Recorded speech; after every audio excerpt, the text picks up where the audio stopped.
여러분, 세상에서 제일 뻔뻔한 사람이 누구라고 생각을 하십니까? 세상에 제일 뻔뻔한 사람, 저는 예수 믿는 사람들이라고 생각합니다. 예수 믿는 사람들이 제일 뻔뻔합니다. 왠지 아십니까? 내가 지은 죄와 허물 때문에 내가 십자가를 져야 되고 내가 지옥 형벌을 받아야 되는데, 하나님께서 독생자 예수 그리스도를 우리에게 보내주셔서 내 대신 지옥 형벌을 받게 하셨습니다. 그리고 우리에게 천국 소망을 주시고 영생을 선물로 주셨습니다. 여러분, 이게 보통 은혜입니까? 보통 은혜가 아니죠. 정말 우리가 평생을 감사하며 살아야 되는데, 우리가 그런 은혜를 받고서도 그 은혜를 망각하고 내 욕심대로 살아갈 때가 얼마나 많이 있습니까? 물에 빠진 놈 건져줬더니만 내 보집 내놓으라는 식으로 이제는 하나님께 불순종하는 것을 지나서 대적하고 살아갑니다. 여러분, 하나님 입장에서 보면 얼마나 한심할까요? 예? 여러분, 지난 한 주간 어떻게 사셨습니까? 우리의 삶을 돌아보시기 바랍니다. 오늘 본문에 보면 정말 이스라엘 백성들이 얼마나 뻔뻔한지 하나님께서 이스라엘 백성들을 향해서 그들이 뻔뻔하다, 마음이 굳어 있다, 그러면서 탄식하시는 모습을 봅니다. 오늘 본문 말씀을 통해서 하나님은 어떤 분이신지, 또 우리에게 주시는 교훈이 무엇인지 함께 생각해보며 은혜를 나누기를 원합니다. 하나님의 영광과 이 염 앞에 엎드려서 하나님의 음성에 귀를 기울이고 있는 에스겔을 하나님이 이제 불러 세우십니다. 선지자로 부르시는 장면이 오늘 2장의 말씀이죠. 1절 2절 말씀을 볼까요? 그가 내게 이르시되 인자야 네 발로 일어서라, 내가 네게 말하리라 하시며, 그가 내게 말씀하실 때에 그 영이 내게 임하사 나를 일으켜 내 발로 세우시기로 내가 그 말씀하시는 자의 소리를 들으니. 바벨론 포로로 끌려와 있는 연약한 에스겔을 하나님께서 선지자로 부르십니다. 그리고 그를 일으켜 세우십니다. 그런데 이 말씀을 묵상하다 저는 이 2절 말씀에 참 많은 감동을 받았습니다. 여러분, 2절에 보세요. 그 영이 내게 임하사 나를 일으켜 세웠다. 그 영이 내게 임하사 나를 일으켜 세웠다라고 말씀하십니다. 주님의 영이, 성령이 에스겔에게 들어와서 에스겔을 일으켜 세웠습니다. 에스겔에게 성령님께서 힘을 주시고 에스겔에게 성령님이 일으켜 주시고 그에게 말씀을 하십니다. 여러분, 오늘 내게 새 힘을 주시고 나를 일으켜 세우시는 분은 바로 성령님이십니다. 오늘 내게 주신 이 사명을 잘 감당하도록 능력을 주시는 분은 바로 우리 성령님이십니다. 새롭게 되기를 원하십니까? 새 힘을 얻기를 원하십니까? 성령님을 의지하시고 성령님을 사모하고 성령님과 동행하는 그런 저와 여러분 되시기를 축원합니다. 성령으로 이렇게 세움을 받은 에스겔은 이제 그 에스겔을 이스라엘 백성들에게 보내시겠다라고 말씀을 하시죠. 그런데 그 이스라엘 백성들이 어떤 상태였는가? 3절 4절을 보십시오. 기가 막힙니다. 내게 이르시되 인자야 내가 너를 이스라엘 자손 곧 어떤 백성? 패역한 백성, 또 어떤 자? 나를 배반한 자에게 보내러라. 그들과 그 조상들이 내게 범죄하여 오늘까지 일어났나니 이 자손은 어떻다고요? 얼굴이 뻔뻔하고 마음이 굳은 자니라. 내가 너를 그들에게 보내노니 너는 그들에게 이르기를 주 여호와의 말씀이 이러하시다 하라. 이스라엘 백성들은 패역한 백성들이요, 늘 하나님을 배반하고 하나님께 대드는 그런 백성이었습니다.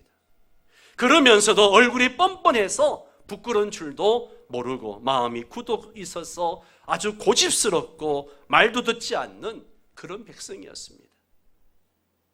이미 바벨론과의 전쟁에서 패해가지고 여호야긴 왕을 비롯해서 수많은 사람들이 지금 포로로 끌려간 그런 상태에서도 반역길에서 돌아서지 않는 그런 백성이었습니다. 하나님의 징계를 받아도 소용이 없었다는 것이죠. 그럼에도 불구하고 하나님은 이제 좀 포기할 만도 하신데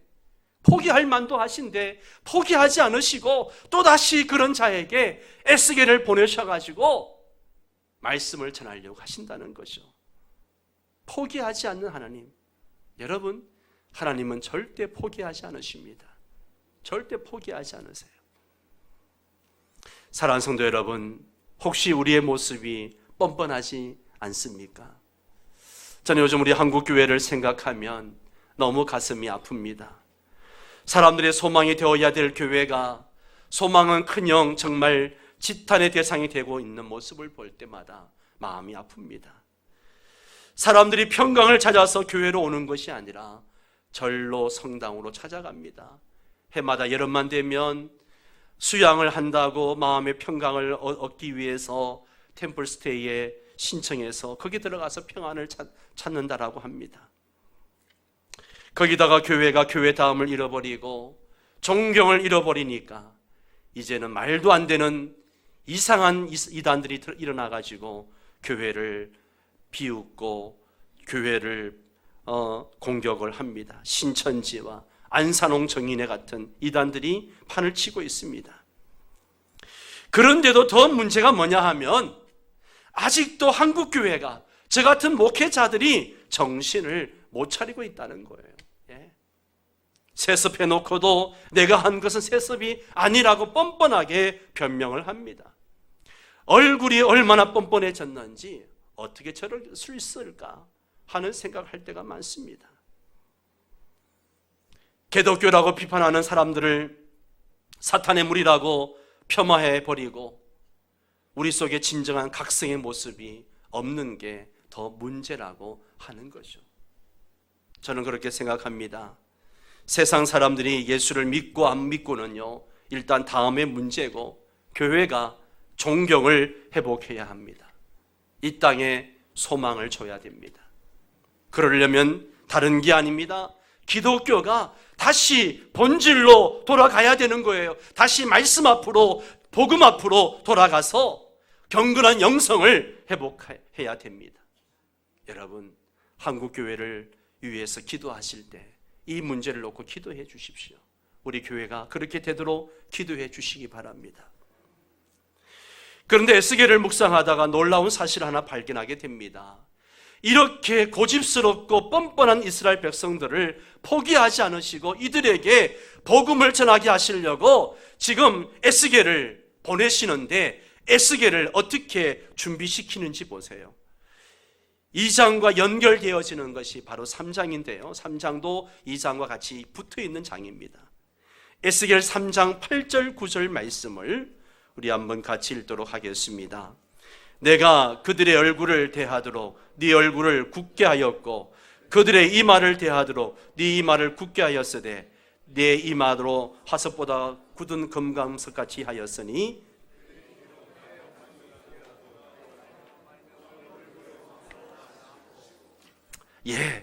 배역하기가 이를 데 없고 뻔뻔하기가 하늘을 찌를 정도가 되니까 이스라엘 백성들 눈에 보이는 게 없는 거예요. 그러니까 얼마나 포악하고 얼마나 사납고 얼마나 악한지 몰라요. 그래서 하나님이 에스겔에게 두려워하지 말라, 무서워하지 말라 이 말을 4번씩이나 반복해서 말씀하시잖아요.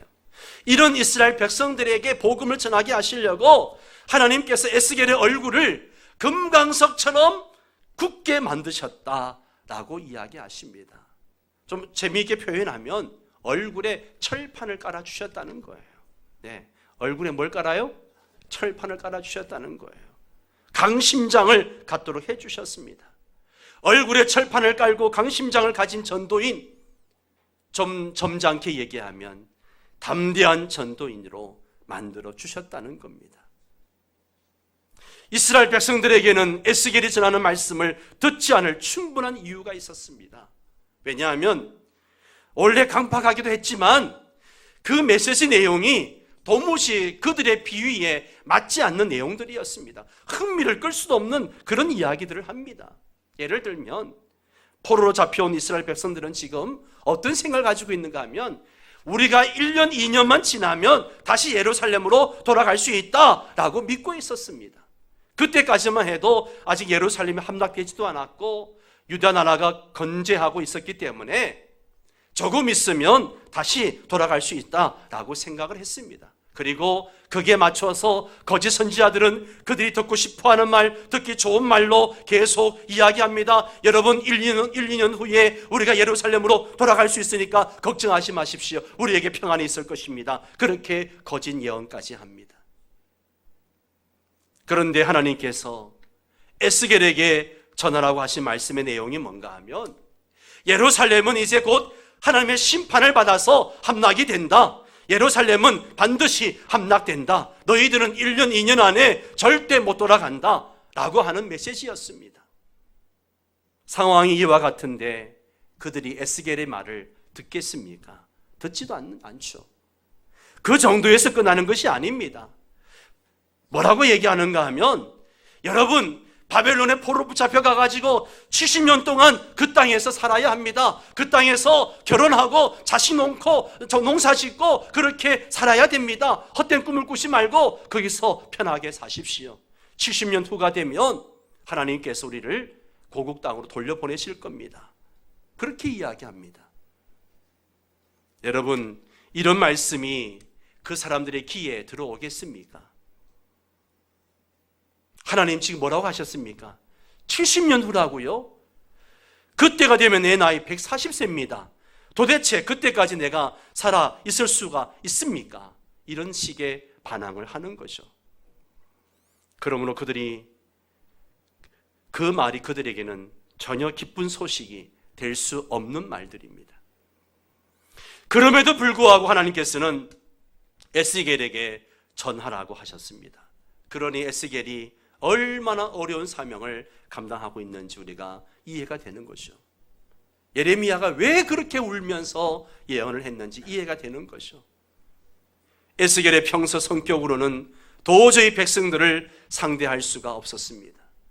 그러므로 하나님께서 그의 얼굴에 철판을 깔게 하고 담대한 마음을 갖게 함으로써 1000명이든 10,000명이든 눈 하나 깜짝하지 않을 정도로 사람을 두려워하지 않게 만드신 후에 하나님의 말씀을 전하도록 하신 겁니다.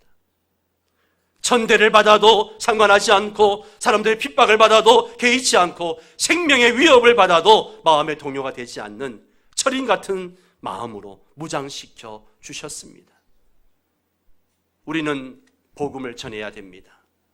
그러나 세상 사람들이 복음 듣기를 좋아합니까? 아닙니다. 예수 믿으라는 말을 듣기 좋아하는 사람 없습니다. 죄인이라는 단어 자체가 벌써 비위에 거슬립니다. 죄 사함을 받고 구원을 얻는다는 말도 자기와는 아무 상관없는 그런 말로 그들은 이해를 합니다. 천당과 지옥이 있다는 사실 그 자체를 기분 나쁘게 여기는 것이죠. 있기는 뭐가 있어? 네가 가봤냐? 화를 냅니다. 그리고 오직 예수만 구원의 유일한 길이라는 말을 하면 그것은 기독교의 독선이라고 욕을 퍼붓고 지나갑니다. 아무도 우리의 말을 즐겨 들을 사람이 없습니다. 예수 믿는 우리에게는 예수님의 십자가 부활이 기쁜 소식이지만 세상 사람들에게는 기쁜 소식이 아니고 기분 나쁜 소식이 되는 것입니다. 잘 들으려고 하지 않습니다. 그러므로 우리에게 필요한 것은 에스겔과 같이 담대한 사람으로 무장하여 복음을 전할 때는 얼굴에 철판을 깐 사람처럼 되는 게 필요합니다. 여러분, 전도자는요 얼굴에 철판을 깔아야 됩니다. 우리 힘으로는 못하는 일이기에 이 일을 위하여 하나님께서 성령을 보내주셨습니다. 우리 전도대 어느 권사님이 그런 간증을 했어요. 정말 전도하라 그러면 심장이 두근거려가지고 전도는커녕 이 전도지 하나도 못 전해줘가지고 벌벌 떨었다는 거죠. 그런데 전도 훈련 받으면서 담대해지고 또 하나님 은혜를 주셔서 이제는 아무 집에나 들어가서 예수 믿으시라고 이야기하고, 식당에 가가지고 장사하는 그 사장님 손을 덥석 붙잡고 기도해 드리겠습니다, 손잡고 막 기도해 주고, 이런 용기가 생겼다는 거죠. 왜 그래요? 성령님께서 우리를 담대하게 해주시는 것입니다. 사람을 대할 때 조금만 창피하다는 생각이 들어도 얼굴이 벌겋게 변하는 아주 소심한 우리로 하여금 세상을 향하여 예수의 복음을 전하게 하시려고 하나님께서 우리에게 성령을 보내주셨습니다. 오직 성령이 너희에게 임하시면 너희가 권능을 받고, 성령의 권능은 담대함과 직결되어지는 아주 중요한 것입니다. 그러므로 권능을 받으면 에스겔처럼 담대해집니다. 일으켜 세워주십니다. 용기가 생깁니다. 생명을 내놓고 복음을 전할 수 있습니다. 그러나 권능을 받지 못하면 소심해지죠. 비급해집니다. 생명의 위협을 당하는 곳에서는 감히 입도 뻥긋하지 못하는 거죠. 사도행전 4장에 보면 예루살렘에 핍박이 일어났습니다. 어떤 성도들은 감옥에 끌려가기도 하고 재산을 몰수당하기도 하고 가족들이 뿔뿔이 흩어지기도 하는 등 아수라장이 되었습니다. 이런 극심한 핍박 속에서 성도들이 다락방에 모여서 밤중에 하나님 앞에 이렇게 기도합니다. 주여, 이제도 그들의 위협함을 굽어 보시옵고 또 종들로 하여금 담대히 하나님의 말씀을 전하게 하여 주시오며. 참으로 기가 막힌 기도를 드리고 있습니다. 여러분, 지금 핍박이 있고 죽음이 눈앞에 있는데 이럴 때 기도는 하나님이여 이 핍박 빨리 물러가게 해주시고 우리 생명을 보호해 주옵소서, 이런 기도를 드려야 마땅하지 않습니까? 그런데 뭐라고 그럽니까? 담대하게 복음을 전하게 하여 주옵소서, 그렇게 기도한 것이죠. 얼마나 놀라운 사람들입니까? 사도행전 4장 31절에 보면 그 기도가 끝나자마자 그냥 모인 곳이 진동을 하고 다시 그곳에 성령 충만히 임해가지고 나가서 담대하게 복음을 전하는 것을 보게 됩니다. 이것이 성령의 능력입니다. 성령은 우리를 담대하게 만듭니다. 사내들인 공회 앞에 당당히 서 있는 베드로를 보십시오.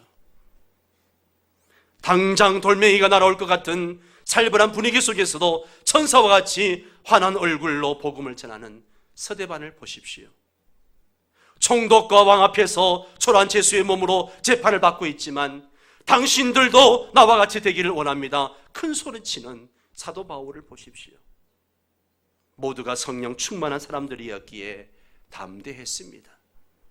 사람을 두려워하지 않았고 사람의 눈치를 보지 않았습니다. 우리에게 이 성령의 능력으로 무장하는 담대함이 필요합니다. 이 시간 여러분을 축복합니다. 모두 성령 충만하셔서 담대한 복음의 증인이 되시기를 바랍니다. 다시 본문으로 돌아와서 5절 6절 말씀을 봅니다. 같이 읽겠습니다.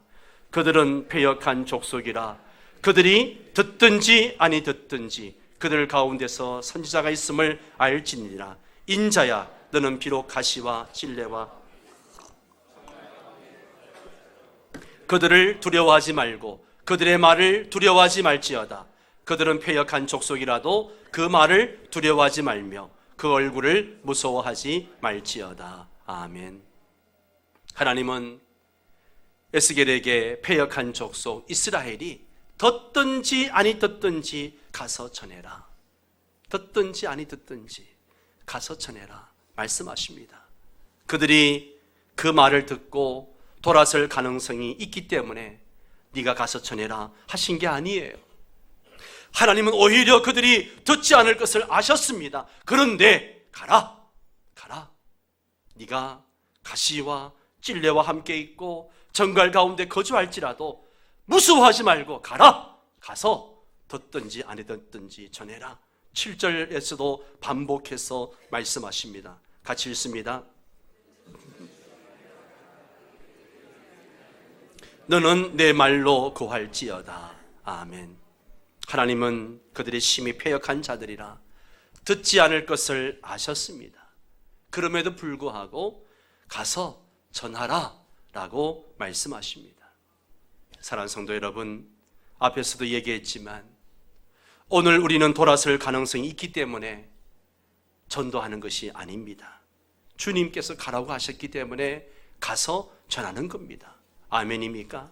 선지자는요, 계산하고 순종하는 게 선지자가 아니에요. 선지자는 자신이 전할 대상을 결정하지 않습니다. 가시와 찔레와 정갈 가운데 거할지라도 가라시면 가야 되는 거죠. 죽을 줄 알면서도 이 땅에 오신 예수님처럼 거절당하더라도 가야 하는 겁니다.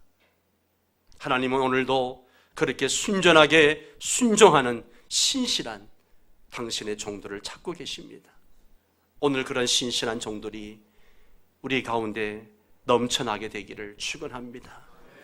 8절 말씀 같이 읽습니다. 너 인자야, 내게 이르는 말을 듣고 그 패역한 족속같이 패역하지 말고 네 입을 벌리고 내가 네게 주는 것을 먹으라 하시기로. 아멘. 듣지 않는 패역한 백성에게 가서 전하기 전에 먼저 말씀을 받아 먹어라 라고 말씀하십니다. 맛만 보는 게 아니고 아예 입을 벌려서 먹어라 라고 말씀하십니다. 이 2장은 3장과 붙어있는 장이라 그랬어요. 3장 1절 보십시오. 3장 1절 말씀 같이 읽습니다. 그가 또 내게 이르시되 인자야, 너는 받는 것을 먹으라. 너는 이 두루마리를 먹고 가서 이스라엘 족속에게 고하라 하시기로. 에스겔은 이 명령에 따라서 입을 벌려서 그 두루마리를 먹었습니다. 여러분, 이거는 환상이에요. 직접 먹었다는 게 아니에요. 환상 중에 하나님이 주신 두루마리를 먹었더니만 그것이 뱃속으로 들어갔습니다. 그런데 3장 3절을 보십시오. 내게 이르시되 인자야, 내게 네게 주는 이 두루마리로 네 배에 넣으며 네 창자에 채우라 하시기로. 내가 먹으니 그것이 내 입에서 달기가 뭐 같더라? 꿀 같더라. 두루마리를 먹었더니만 배가 든든해졌고 입에는 꿀송이처럼 달았다는 거죠. 하나님이 에스겔에게 두루마리를 먹으라 하신 이유가 뭘까요, 여러분? 왜 에스겔에게 두루마리를 먹으라 말씀하셨을까? 남에게 전하기 위해서는요, 내가 먼저 먹어야, 내가 그 말씀을 먹고 소화해야 전할 수 있기 때문에 그렇습니다. 이 사실을 깨닫는 것이 너무너무 중요합니다. 전도자는요, 먼저 말씀을 먹어야 됩니다. 하나님의 은혜를 받아야 됩니다. 여러분, 전도는요, 많이 배웠다고 되는 것도 아니고 뭐 능력이 있다고 되는 것도 아니고요. 전도는요, 조건이 하나예요. 말씀을 먼저 먹어야 돼요. 하나님의 은혜를 받아야 돼요. 그래 전도자가 될 수 있어요.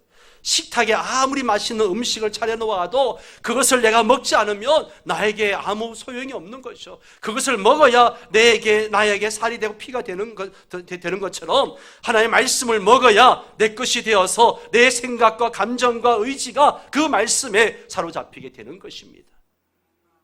이것은 자기 내면화 작업이라고 할 수 있습니다. 쉽게 말하면 내가 먼저 말씀을 통해서 은혜 받는 것을 의미합니다. 한번 생각해 보십시오. 내가 먼저 하나님의 말씀을 먹어 내 안에 가득히 채우지 않고서, 내가 먼저 그 말씀을 내 입에 꿀송이처럼 단 것으로 받아들이지 않고서 어떻게 남들에게 확신 있게 전할 수 있겠습니까? 어떻게 남의 마음을 움직일 수 있겠습니까? 어떻게 감동을 줄 수 있겠습니까? 안 되는 거죠. 안 되는 거예요.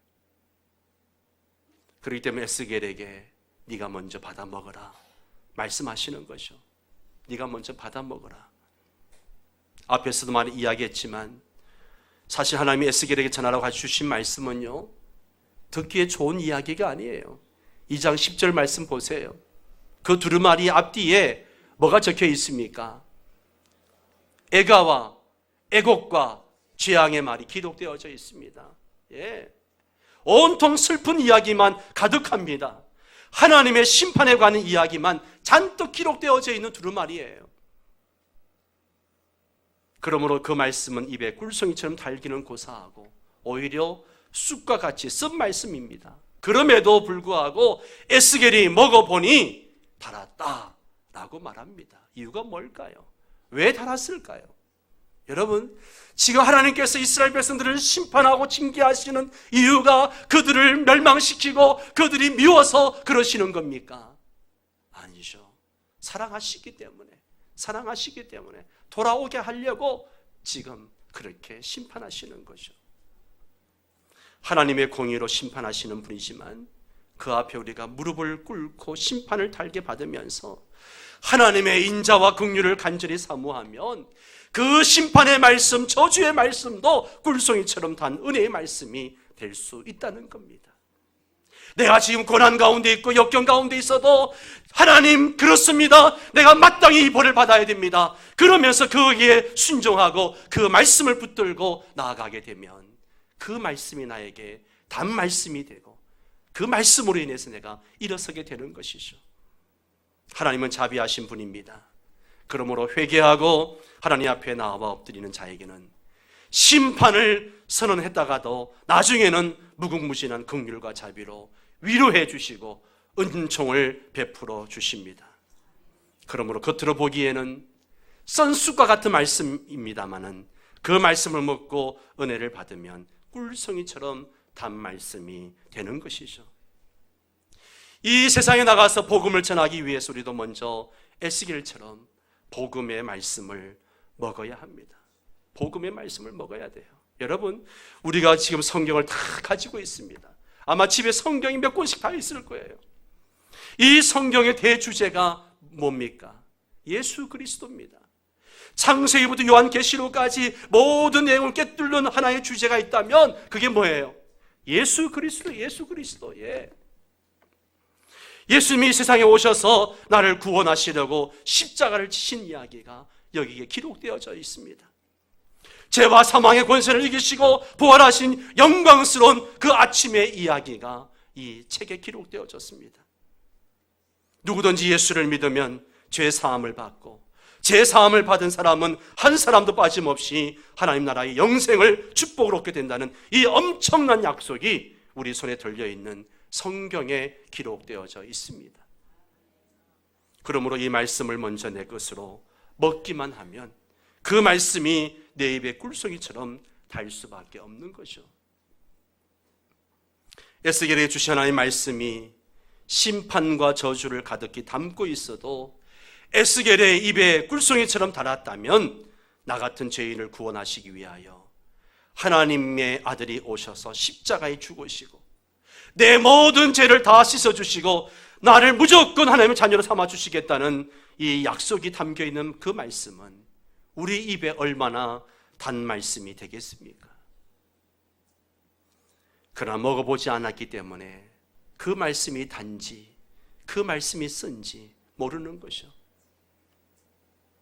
우리는 하나님의 이 영광스러운 복음의 말씀을 먹어야 합니다. 아멘입니까? 먹어야 돼요. 먹어야 됩니다. 그래서 그 말씀 우리 안에 풍성히 거해야 됩니다. 왜 우리가 하나님의 말씀을 그렇게 읽어야 된다라고 이야기합니까? 왜 우리가 차를 타고 가면서까지도 설교를 듣고 말씀을 읽어야 되고 왜 성경 말씀을 공부해야 되고 해야 됩니까? 왜 우리가 바이블 타임을 하자고 그렇게 소리소리 치면서 이야기합니까? 하나님의 말씀을 먹기 위해서예요. 말씀을 먹기 위해서입니다. 먹어야 내 것이 되는 것이죠. 먹어야 그것이 정말 기쁜 소식이라는 것을 알게 되는 것입니다. 신앙생활 하면서도 말씀의 맛을 모르고 산다면 그건 성도가 아니죠. 예, 성도가 아니에요. 성경이 그저 일반 소설책과 다름없이 똑같은 책으로 여겨진다면 그 사람은 구원받은 자가 아니에요. 우리 자신 한번 돌아보십시오. 하나님의 사랑을 묵상할 때마다 나는 정말 행복한가? 나 안에 기쁨이 있는가?